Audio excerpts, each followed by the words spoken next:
Everybody knows that money can't buy happiness, but dealing with money, budgeting, saving, planning, all that stuff, certainly can buy you misery. But not necessarily, says Shannon Lee Simmons. She is a certified financial planner, founder of the New School of Finance, and now the author of Worry-Free Money, the guilt-free approach to managing your money and your life. And we're pleased to welcome her back to our studio to explain. Shannon Lee, it's great to see you again. Great to see you too. You spend a lot of time in this book. Show the camera. There we go, right there. Talking about the relationship between our emotions and our finances. How come? Yes. Oh, because I think money is inextricably tied to our emotions. So every financial decision that we make, whether it's do you order a pizza tonight or do you take TTC, all of that has to do with how we feel about our finances later on. And those things that kind of creep up at 3 a.m. Should I have ordered that pizza? Should I feel guilty about that, or was it okay?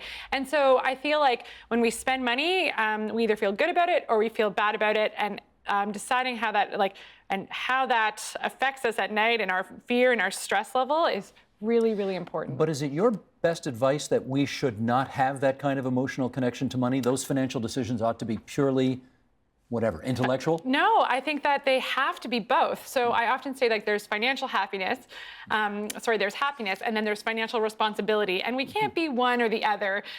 So I like to find the sweet spot in the middle where we're both feeling good and happy about our finances and emotionally happy, but also being financially responsible. So if we can find that sweet spot, we're doing good. So what's happy spending? Right, so okay. When we spend money, like I said, sometimes when you spend money, you feel afterwards, you might feel guilty about it. You might feel resentful, frustrated. Oh, I wish I didn't do that. And then other times when you spend money, regardless of how much money it was, you're like, I don't care. That was awesome. I feel super good about that decision. Like Red Sox training camp, right? What an idea. Absolutely. I think that's a wonderful idea. Right. So if you spend money on something that even afterwards you're feeling really proud about, that's something that I call happy spending. And if you're spending money on stuff that you're resentful, maybe it was like, you had to go to this baby shower that you just really don't want to go to, and you had to spend this money on a gift, and you just feel frustrated with it, that's unhappy spending. Unhappy spending. And so we want to try to have more happy than unhappy because we only have so much of it, and let's make sure we get an emotional return on investment. Well, okay, I was going to say, how do you determine what that emotional return of investment looks like? Yeah, right. So I actually have clients rate their happy spending. And I think that it sounds kind of common sense. People might be like, yeah, of course you want to spend money on things that make you happy. But I think that life is so busy and we all work so fast that we don't often take the time to stop and say, what am I actually doing with my money? Like, where am I spending it? And so it's an exercise where you sit down and you actually rate it on a scale of 1 to 5. And this is just your spending money. This isn't like your bills or your savings or anything. This is the money that fuels your daily life. And if you stop and think about, well, let's take the latte effect, for example. Everybody loves to hate on a latte, right? Cut the coffee. $5 for a cup of coffee. How does that make any sense? Right? If I hear it one more time. And so let's take 2 people. So one person, I say they come into my office and I notice that they spend $5 a day on a coffee, and another person does the same. Well, that first person, if I said, okay, rate that on a scale of 1 to 5, 5 being super excited, proud, and 1 being not. And she's like, so proud of it, love my barista, part of my morning walk, I love it, it sets my day off right. The other person is like, I have an awesome coffee maker at home. If I'm getting coffee in the morning, it's because I've been lazy and rushed, and I feel like garbage after I do it. So only one of those people should be reducing the coffee in the morning. In fact, the first girl should be cutting other things to make room for that so she can make sure she can continue. That's meaningful to her life. Absolutely. So Gotcha. Each person is different. And I think that's the important thing. So when we have these sweeping generalizations about where we should cut and brown bag our lunch, and it makes some of us feel like blue because it's like, well, I do that. Should I? Maybe I'm bad with money. As you said, it really depends. It really depends. Well, tell me this. In your experience, how many people experience guilt when they spend, regardless of what they spend it on? 100%. So I think that the guilt, so a lot of people, and I find that those who are feeling the most guilty, so after I've talked to so many people about this kind of stuff, are the ones who are feeling a little bit insecure about their financial safety net, right? So they're thinking, maybe I'm not okay for retirement. Maybe I am not saving enough. I don't really know what I can and can't afford. And so when you have that kind of moving target of, I don't know if I feel safe, then every time you spend money, you feel guilty because you think you should have been saving it. So every transaction feels bad. But if you can figure out what you can and can't afford, and you know that you're putting away enough for long term and that you're going to be secure, then that kind of gives you permission to spend your money again, so you don't have to have that guilt every time you swipe your card. Do people spend more money when they feel broke? Yes, that's the whole Why crux do of they the do book. that? It's self-fulfilling prophecy. So I think that feeling broke, I just want to define what I mean by that. Feeling broke is when you feel like you just don't have enough money to live the life that you thought you wanted to live and feel safe at the same time. So if you find yourself being like, oh, if I just had more money, I could do this thing, go on a trip, have nicer clothes, or feel safe about retirement, all of those things, if I just had more money. And so feeling broke often leads to being broke, because what happens is we get frustrated with our financial lot. We spend so much time thinking like, oh, if I just had more money, and like the way I'm so bad with money, it must be me, that eventually when we turn to budgeting, it doesn't work. We fail a couple times with our finances, and we just throw in the towel and just say, what's the point? But you say in here that some people feel broke even when they're not broke. Yeah, even when they have adequate amounts of That's absolutely, capital. I'd say that the entire, like, what I'm noticing in the last, especially 3 to 5 years, is people who come into my office who have a living wage, right? We're talking about middle class coming in and saying, I'm sick of feeling broke. I can't get ahead. I'm broke. I don't want to be broke anymore. And I'm like, on paper, if I was doing my CFP exam again, like, you're not broke. And so it's that feeling of broke. And my fear, and what I've seen happening, is that it eventually leads to bad financial decisions, which can make you broke because you give up. Here's another expression you use: inadequacy spending. Yes. What is that? So it comes from this term that I coined called the Inadequacy Influence. And so what you do is basically, when there's times when you feel like you're financially inadequate, like you don't make enough money. I'll give you an example for sure. So someone who rents and doesn't own a house, and they're feeling really inadequate about that, right? They feel like they don't make enough money, that they have a bad financial lot. And if all their peers are also now buying houses and moving forward, they feel inadequate, right? Oh, I feel like I'm not keeping up. Keeping up with the Joneses. It's an old story. Yeah, but I think that keeping up with the Joneses has this negative connotation with it, that people are competing for the nicest fence, and like, can't you just get control of your emotions? Why do you feel like that? But I feel like keeping up with the Joneses, yeah, it's real, because it's human nature to try to keep up with your people. I'm not talking about keeping up with, fancy rock stars and stuff. I'm talking about your best friend buys a house and you can't, and you're supposed to be the same. And now all of a sudden you feel like you're falling behind your pack. And I think that feeling of inadequacy is human, boringly human, and what drives us to sometimes overspend, because what might happen is you're like, well, I'm just going to buy a house anyways, even though I can't really afford it. And presumably your advice is don't do that. Yes, of course it's not that, but I understand and have the empathy for why those decisions get made. People with high social media usage have higher credit card debt than people who use social media less often. Why is that? Yeah, so that's actually a study that was done by the University of Pittsburgh. It was a credit rating. And I see anecdotally in my practice why that could be.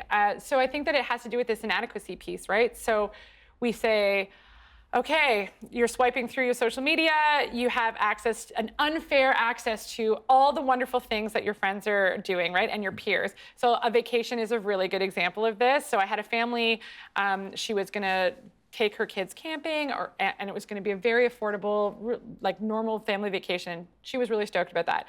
And then about a few months leading up to it, every time she would swipe through her phone, she would see her peers or her son's parents taking them on family vacations that were much more elaborate than her camping trip plan. Some of them went to Mexico, some of them were like sea-doing, they were doing all these really interesting things, and it made her aware that, like, man, my family vacations are boring.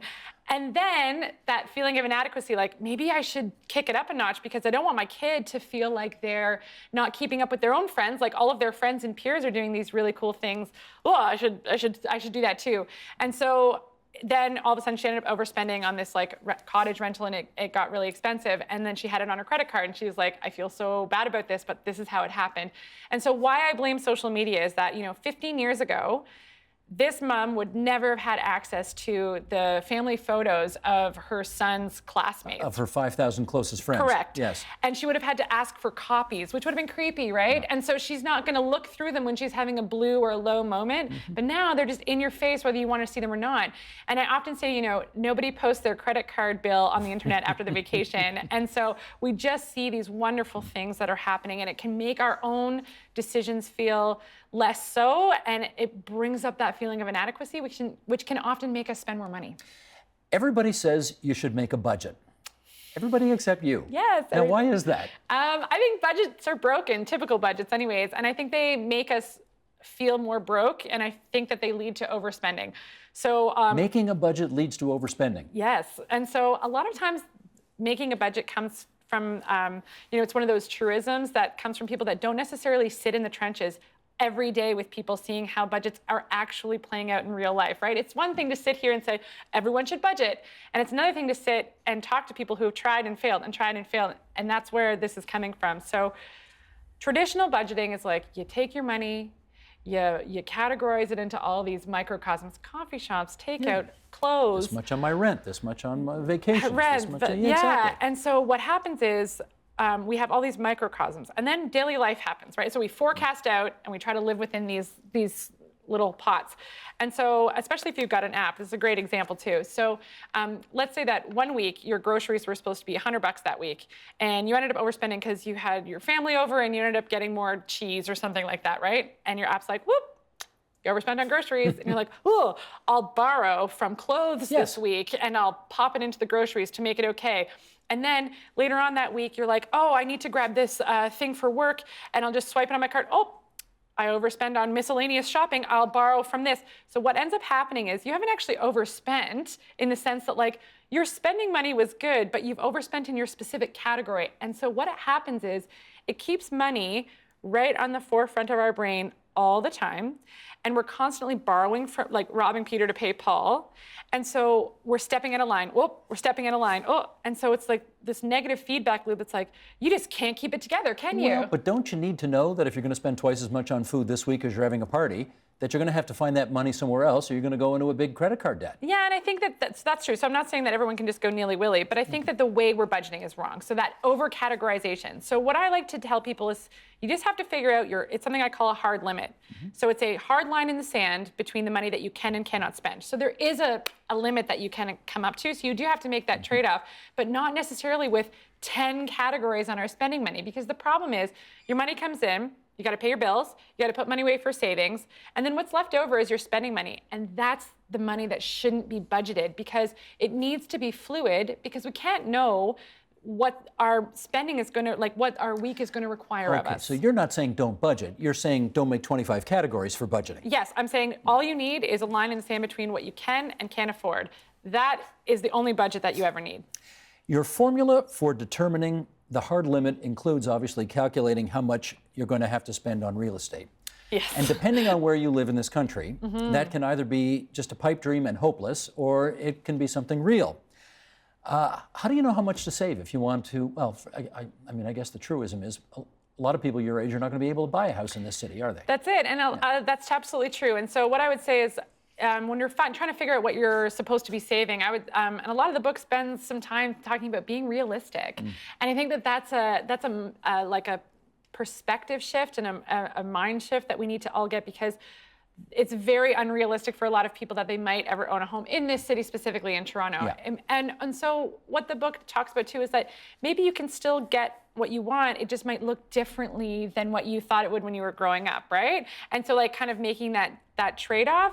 So to actually figure out how much you can afford to save is really a function of what's realistic for how much you make and where you live and what you want to get out of life, right? Well, the assumption is everybody wants to buy their own home someday, right? That's the assumption. That's the assumption, right? Right. And we know for a lot of people it's not going to happen because the price of housing is just too high. If you're not sure that that's your goal, yes, ultimate home ownership, how then in those circumstances do you know how much you want to save? Right. Right. So I think that, I talk about this for the long term. So if you're renting and you're not sure if you're ever going to own a house at all, I would usually say that you want to almost double up on your long-term savings versus somebody who owns a home. Because when you own a property, the mortgage is acting like forced savings, right? So at least there's a portion of that payment every single month that's building equity. So if you are, so I usually say a good check-in, and again, this is like a general sweeping, general term, everyone's different, but if you're able to save, if you own a home and you're able to save about 10% of your gross income for your portfolio, you're probably heading in the right direction. If you're starting really late, you might have to do more. If you're starting early, it might be okay. If you're in a situation where you're not going to own any equity, or you're not sure if you're going to, and you're just kind of renting and you're saving, you're going to have to kick it up a notch. You want to be aiming for like 15 to 20, which is a lot, but you need to be making up for the fact that maybe you're not going to own equity, and so you don't have that forced savings. But if you're renting, you have the advantage of not being responsible if the furnace breaks. That is true. Do you think people ought to live frugally? No. I think people should live within their means, but I think that frugal and living within your means are two different things. Living frugal to me is even when you can afford to spend more safely, you don't, because you're excited about living cheaply, right? And I think that I have some clients who are like this, and I'd say that in my experience, there's like 5% of people who love spreadsheets and love frugal mindset and love just getting a deal, and that's great, and that works for them. For the vast majority of people, I have found that the frugal mindset and like promoting it as something that is something to be achieved just makes most people feel like, because they don't feel like that, they feel guilty, like maybe they're bad with money. All of it just makes people feel bad with money because they're not so stoked about budgeting on this spreadsheet and they keep failing at it, but this other person didn't, and maybe I'm just bad, right? and you're not bad with money. It's just that for most people, it's unrealistic to live your life in a frugal mindset, constantly counting pennies and tallying receipts every day. That doesn't work for most people. I know in my generation and those behind me, talking about how much money you make or talking about your finances with friends or with family is considered kind of awkward. And rude, yeah. And yeah. Now, in the millennial generation, do they talk more about their personal financial situation? Yes and no. I would say no. I'd say it's still awkward for a lot of people. But should they? Yes. I try to promote people being really honest about money, regardless of what generation. That's all the way through to the boomers. And I think that that's because when we don't talk about money, there's room for, we fill in the gaps, right? We fill in what we think we know about someone. And I found that regardless of the generation, people are comfortable with saying things like, they make good money. Well, what's good, right? Or, it costs more than it should have. Okay, does that mean 10,000 or is that 100,000 for a home reno? Like, we don't know. And so when we don't actually talk openly about money, like the home renovation costs 50,000 and we put it on a home equity line of credit, then our friends and our neighbors come over and they see a newly renovated house and they think, how are they doing it? Why am I so broke? Because they don't actually know what's going on. Maybe that person inherited a bunch of money. Maybe it's all on debt, or maybe they've been saving for 10 years. You have no idea, right? And so, but all we think is, hey, you're my neighbor. We are probably the same, and yet you just spent money on a home renovation, and like, I don't know how you did that. It can make us feel broke. Okay, but if I saved for 10 years to be able to afford to put a renovation up, I'd be happy to share that information. If my parents gave me the nut, I think I might not be so happy to share that information. I agree. And I agree. And so I guess what I'm saying is, just remember that you don't know everything that's going on behind the scenes with people financially. But can you ask? I'd say that you can ask. Yeah, I think it's fair to ask. You can come right out and say to people, how much did this renovation cost and how did you finance it? So yes, and I guess it's funny. I get to ask people that all the time. I'm not saying maybe in front of everybody at a dinner party. You don't want to bring that up and put someone on the spot. But I think if you're having a heart-to-heart with someone, I think it's fair to say, hey, like, me and Bob are trying really hard to do this ourselves, and like, I don't know, I feel like it's really unattainable. How did you guys make this happen? And then it's up to the person to say, either I'm not really comfortable talking about that, which we have to respect, or we saved for a really long time, or we could say something like, someone passed away and we inherited some money. Oh, okay. So I'm not saying that we just come into a party and put someone on the spot. But you are urging a significant social/cultural change in the way we relate to discussing finances. Absolutely. I call it spreading money love. And I think that it makes it... Spreading money love. Yeah, instead of money hate, right? Which is the judgy, pointer, like finger pointing. So I think if we just make a more honest and open dialogue about money, a lot of people will be able to say no to things they can't afford more often. And that's really what I'm getting at, because this whole book, yes, it is saying that you don't have to over budget. It's giving you permission to spend money, but at the same time, we can't just spend everything. We have to save. We have to say no at some point. And in our lives right now with social media and the way that, you know, lifestyle brands are, there's so much intense pressure to spend that it kind of feels like we're constantly saying no all the time. No, I can't do that. No, I can't do that. No, I can't do that. And it feels very like we're deprived, even though we're not. And so, but we do have to draw a line in the sand at some point and be like, I can't do that. So the example that I use, which I think is a really good one, is like, you know, people are going out for a celebratory anniversary dinner or a friend's birthday or something like that. And that is not generational. That happens straight through all the way until, you know, any generation. There's always pressure. There's always something that comes up socially, right? And if you're trying to save for a family vacation, you might not be able to afford a $50 or $80 night out, right? And maybe you don't really want to go, but you feel this obligation to go. Or maybe you want to go, but you don't want to spend that much money. So many people will not stop and say, hey, I can't really afford that, because technically they can afford it. I mean, it's not, maybe it won't rob them of their retirement, but what it means is if they say yes to this, they can't do that. And if that happens enough times, we just end up not saving, right? We end up spinning our wheels. So permission to say no and permission to talk about money, to me, means saying, hey, I love you and I want to go to this party, but like, hey, we're really trying to save for a family vacation and we can't do everything. And no one would deny you the right to say that, right? Absolutely, but the fear that we feel to say something like that, because we don't want to be seen as cheap. We don't want to be seen as broke. We don't want our friends to think that we're like hard up. We don't want to be seen as cheap or that unloving. Or unloving, that you're not important or something. So we don't say anything. We go out, we put the credit card, we come home, we have guilt about it later. And if that happens enough times, we end up in a situation where we aren't saving. But we're feeling gross. More transparency, eh, people? More transparency. That's really what it's about. And just being open to someone saying, I can't come because I can't afford it. And instead of being like, why are you saying that to me? It'd be like, cool, no problem. Big culture shift recommended by Shannon Lee Simmons. You can read more about it in Worry-Free Money. Thanks so much for coming back to TVO tonight. Thanks for having me. The Agenda with Steve Bacon is brought to you by the Chartered Professional Accountants of Ontario, helping businesses stay on the right side of change with strategic thinking, insightful decisions, and business leadership. Are you on the right side of change? Ask an Ontario CPA.